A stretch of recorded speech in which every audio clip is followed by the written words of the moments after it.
Hello and welcome to the last webinar from National Disability Services on using the NDIS Readiness Toolkit. I'm John Carrigan. In the previous webinar, we took a close look at how organisations could measure their readiness for the National Disability Insurance Scheme using the self-assessment checklists in the Readiness Toolkit. For the most part, the exercises involved in conducting that gap analysis focused on non-financial indicators of organisational readiness. In this webinar, we'll take a look at a complementary set of financial indicators. What are financial ratios? Quite simply, a ratio says how much of one thing there is compared to another thing. Assets compared to debt. Income from disability services compared to income from other sources. Revenue compared to expenses. Financial ratios are categorised according to the financial aspect of the business which the ratio measures. For example, liquidity ratios measure the availability of cash to pay debt. Debt ratios measure your organisation's ability to repay long-term debt. Financial ratios are a set of calculations that can be reported using data which should be getting presented at least monthly to the board or your management committee or senior management of every organisation. Without some understanding of what their financial statements are telling them, decision makers in organisations risk flying blind through some of the difficult transitional moments ahead. This section of the toolkit is designed to assist you through some of the difficulties. Some providers already do use financial ratios. However, for those who do not, this section may explain their potential usefulness and demonstrate that ratios can be integrated into regular financial management reporting easily. They can also be generated with relatively little effort using information which should be readily to hand and using tools which are readily available. To get started, the key financial ratios can be accessed from the dashboard of the online toolkit or from page 45 onwards in the hard copy. And as you can see, the information required is pretty straightforward, being a dozen line items which, for the purposes of this exercise, it should be easy to pull out of your last audited set of financial statements. It is important that you use profit and loss statements for a full year. Otherwise, some of the ratios will not be correct. These numbers can be inserted into the data entry boxes under each heading. The financial analysis required to establish the actual ratios can be performed using the Calculate Ratios button 2/3 of the way down the web page. After you've done this, the fields at the bottom of the page will populate with information about a range of indicators. Each one of the ratios tells a different part of the story about your organisation's financial readiness for the introduction of person-centred arrangements for funding. Let's have a look at each of them. The first is the Disability Revenue Concentration Ratio. This suggests the degree of your organisation's vulnerability to the introduction of personalised customer payment arrangements under the NDIS. The more disability services you provide, the more disruptive to your existing business model the NDIS is likely to be. But as the commentary in the hard copy of the toolkit makes clear, this is not necessarily a bad thing. If confronting this disruption encourages an organisation into specialising in a service or a product at which it excels, this may serve to underwrite its longer-term sustainability. Similarly, if it forces a company to adapt business processes that are required for a provider in a dynamic market segment like disability services, these will have flow-on effects for the rest of the company's operations, strengthening its overall business capabilities, not just for the disability service provision components of its service offer. The second ratio is the months of spending. What do you need spending money for? Because the move from block funding paid in advance to individual payments on invoice received in arrears means your income might become much more unpredictable. The easiest way to manage this challenge is to have access to sufficient liquidity to be able to pay your expenses without having to be too concerned about the status of individual payments. This liquidity is called working capital, the capital required to keep you working, if you like. The standard benchmark for working capital adequacy is 3 months of net assets, although many organisations will find they can function with less. But using the insight a calculation like this can give at least provides the information you need to begin planning for that task. The third is another liquidity ratio, also known as the current ratio. This basically measures assets whose cash value can be realised relatively easily against those liabilities you can expect to have to pay within the coming year. For directors, it's a key piece of information because an inability to pay your debts as and when they fall due is an overriding legal challenge and responsibility. And this ratio is one indicator in determining that your organisation can pay its debts. On the other hand, it's always a balancing act. It's easy to have too much of a good thing. The proverbial lazy balance sheet, for example, carrying cash reserves at low returns, which might be better invested to secure the organisation's long-term future. For the debt to total assets ratio, the values being compared are the value of all your liabilities and the value of all your assets.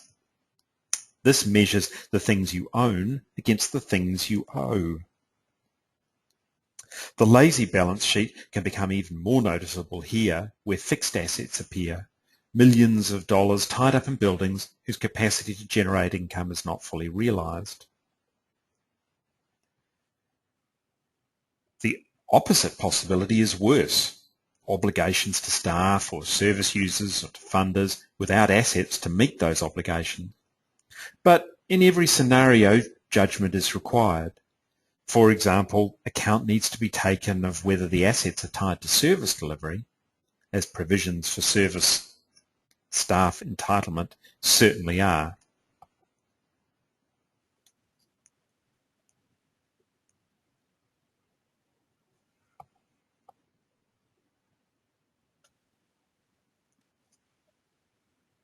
Sustainability margins are sometimes known as surpluses, sometimes as profit margins, but whatever they've been called, they have not traditionally been part of most community service providers' planning. But that will have to change. The values being compared here are the amount of an organisation's revenue, less capital grants and expenses, compared to total revenue, less capital grants. Capital grants having to be treated differently. What this is telling you is how much surplus your organisation builds from income over the expense of providing the service that generates the income, or part of it.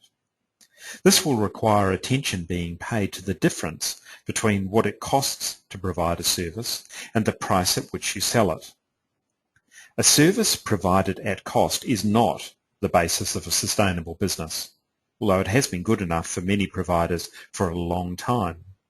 However, in the future, surpluses will be required to sustain working capital, assist in the sourcing and repayment of loans, or a variety of other activities which contribute to the organisation's sustainability.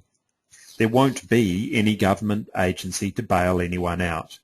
Your margin is your lifeline to sustainability, and it will require management vigilance to ensure it is always as healthy as it can be. And lastly, the final sustainability ratio looks at return on assets and seeks to measure the return your organisation is generating from the value it has tied up in its assets. After calculating the ratios, you can hit the print or save button, and this will generate a printed report that not only captures the ratios themselves, but also provides a useful commentary on how you can interpret the figures and the things you can do to address some of the problems or challenges you identify. As some of my previous remarks will have made clear, the difficulty with financial ratios is not in generating them, but in interpreting them. What does it mean to have significant non-current assets in a situation where your ratios suggest your organisation will experience liquidity challenges in the next 6 to 9 months? Is it a good thing that revenue from disability services is only a small percentage of your organisation's total income? These are the sorts of questions to which there are not always ready answers. For example, liquidating non-current assets may address a short-term liquidity crisis, but undermine your long-term viability by reducing opportunities for leverage or borrowing. A low revenue concentration ratio may be a good thing from the perspective of spreading risk across a diverse service offer, but a bad thing if the NDIS requires the development of business capabilities and business processes that are administratively complex, resource-intensive, and only benefit a small part of your larger business. Remember also that financial ratios are lagging indicators. That is, they're telling you something about the past. With careful reading, this information can be interpreted for its implications for the future. This is enhanced when management use their monthly financial management reports to generate more timely ratio updates. However, because the information used is always historical, it's also a good idea to seek out leading indicators that suggest what is happening right now and what is likely to happen in the near future. Sales indicators, especially when the trend line is matched to forecast, are a good example of a leading indicator. And the comparison between budget and actual figures on your statement of income expenditure is an example of how the trend line can be a useful tool for prediction. In every scenario, what's required is the exercise of business judgment by decision makers in your organisation. Financial ratios are an important contributor to what's called balanced scorecard reporting, which essentially describes a mix of financial and non-financial measures of organisational performance. So, to finish, a quick recap. In the series of webinars which have preceded this one, we have gone through the different components of the NDIS Readiness Toolkit. These include the Road to Readiness graphic, the 7 key questions, the self-assessment tool itself, as well as the different reports and self-assessment checklists which can be used to generate benchmarking reports, gap analysis, and development plan. And finally, we have looked at the financial ratios and the insights these can give you into the extent of your readiness for the NDIS and a market-based system. Much of this discussion inevitably focuses on the risks that are present for operators in those markets and the ways in which they can manage those risks. This is probably inevitable, especially in any discussion involving disability service providers, most of whom have not previously had to consider many of these risks. However, the focus on risk and the challenges of the new operating environment shouldn't obscure a couple of significant features of this new landscape. The first is that for many people with a disability, this landscape is going to offer them choices and a degree of control which have never been available to them before. The NDIS is going to give people with a disability the capacity to make decisions about what supports they purchase that people without a disability have always taken for granted. As people who work in the sector that supports people with a disability, their families and carers, we can all take real pride in the achievement represented by the NDIS. The second feature of this new landscape worth noting is that the NDIS represents a very substantial increase in investment into the sector. Yes, there is risk associated with the way that investment might impact our existing business models, but there is also tremendous opportunities. Providers who understand what their customers want and can provide quality services at prices those customers will pay have every reason to think the future looks bright. And they are right, it is, for every reason.